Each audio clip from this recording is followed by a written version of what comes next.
Hey, what's up, everybody? True Boxing here. Thank you for coming back to Get Hit with the Truth. So today we are doing the What's Next on Luis Alberto Lopez, the former IBF Featherweight Champion of the world, following a very tough upset knockout loss to Angelo Leo, where he was brutally knocked out in the 10th round of a fight that he was losing on the August 10th ESPN card as they main evented.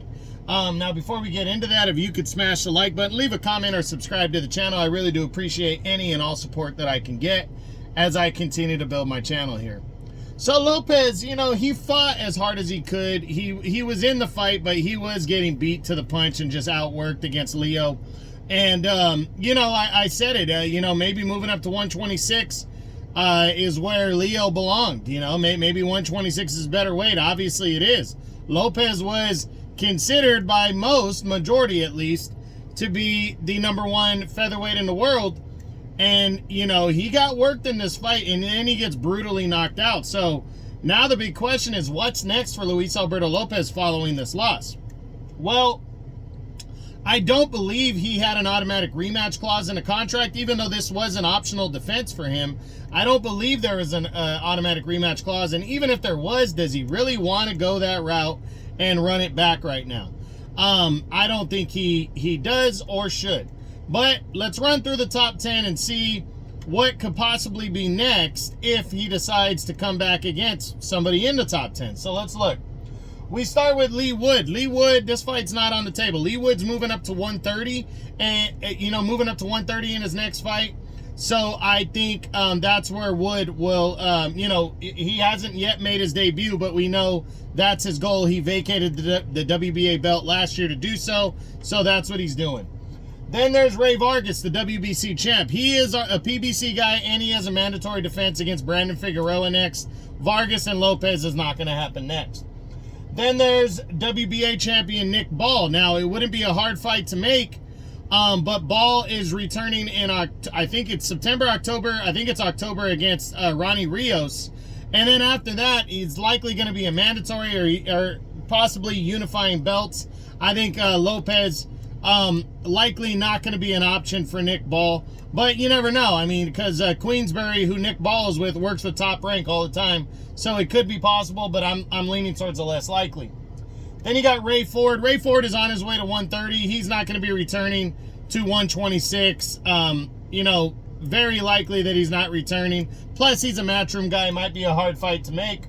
Then you got Brandon Figueroa. Not likely. Figueroa is a PBC guy, and he's challenging for the WBC title against Ray Vargas next. Even if he beats Vargas in the next few months, not likely he's going to face a guy that just got brutally knocked out in Lopez, and not likely that Lopez would want to take that fight anyways. Then there's a rematch with Josh Warrington. Not likely unless Warrington pulls off the upset over Kakachi at 130 and Lopez decides to move to 130 himself. We know Warrington, September 21st, is returning to fight Anthony Kakachi and challenge him as Warrington makes his debut at 130. And that could be a potential option, but I don't think Warrington's going to beat Kakachi, but you never know. And Warrington might want to run it back with the guy that beat him. So we'll see. Then you got WBO champion Rafael Espinosa. I guess it's a possibility because they're both top-ranked guys, but with Lopez losing, Espinosa, I think he's going to fight Robeisy Ramirez next. But if he's forced into fighting Arnold K. Guy, his #1 contender, then I just don't think he's the option. Where I was going with that is Robeisy Ramirez might be an option because he may or may not get the mandatory shot at Espinosa. If he doesn't, and Espinosa has to fight Arnold K. Guy, I could see maybe Lopez and Robeisy Ramirez fighting next, but does Lopez want to take on a guy, even though they're both with Top Rank, does he want to take on a guy like Robeisy Ramirez next? That'd be a tough one right there and a bad matchup, and I don't think Lopez would take it. But then again, you don't know. He might want to jump right back in the mix. And then you got a rematch with Joet Gonzalez. Lopez beat Gonzalez. There wasn't a demand for a rematch. And coming off a loss, I don't think he would fight a guy like Gonzalez. Then you got Ruben Villa. He's coming off of a tough loss himself. I don't think he'd want to fight another guy on the level of Lopez next, coming off a loss. So I don't see this one. But they are both top-ranked guys. So you never know.